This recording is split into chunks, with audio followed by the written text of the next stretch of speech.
Hello sir, కొంచెం పక్క జరగండి.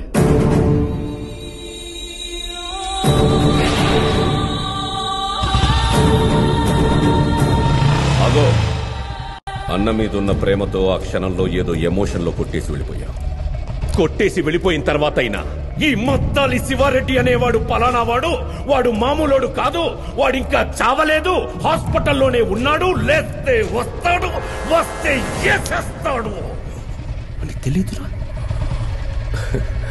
నేను హాస్పిటల్లో ఉన్నప్పుడు నీ గురించి ఏం ఆలోచించానో తెలుసా? శివారెడ్డి నుంచి ఎలా తప్పించుకోవాలి, ఎక్కడ దాక్కోవాలి అని పారిపోయి ఉంటావు. నిన్ను పట్టుకోవడానికి ఎక్కడెక్కడ వెతకాలి, ఎన్ని రోజులని వెతకాలి అని ఆలోచించాను.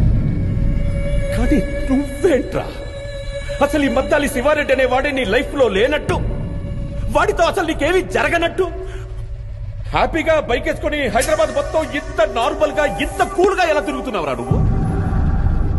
ఎవరు సార్ మీరు? ఎవరు సార్ మీరు? నేనెవరో నీకు తెలీదు. మీరేం మాట్లాడుతున్నారు? మీరు ఎవరు అనుకుని ఎవరితోనో మాట్లాడుతున్నారు? నేనెవరో నీకు నిజంగా సార్ మీరు ఎవరు సార్? ఈ విషయం నేను ఎట్టకారంగా చెప్పట్లేదు, సీరియస్ గానే చెప్తున్నాను. జరిగిన విషయం నేను మర్చిపోయాను. నా లైఫ్ లో కానీ నా మైండ్ లో కానీ నువ్వు లేవు. మా అన్నని చంపాలనుకున్న విషయం నేను మర్చిపోయాను, నువ్వు మర్చిపో. ఈ విషయం మీ ఇంటికి వచ్చి మీ నాన్నగారు చెప్పానే, నీకు చెప్పలేదా? కొత్త శత్రువులు పెంచుకోవద్దు శివ. రోడ్లో పోయేవాడిని కెలుక్కుని మరి ఎందుకు తెచ్చుకుంటావు? నీ లైఫ్ వేరే, నా లైఫ్ వేరే. పబ్లిక్ అంతా శివారెడ్డిని ఎవడో కొట్టాడంటే అది ఇది అని చాలా గొప్ప గొప్పగా చెప్పుకుంటున్నారు. ఎవరికి క్లారిటీ లేవు.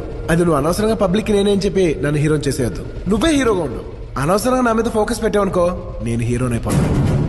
అది నీకు అస్సలు మంచిది కాదు.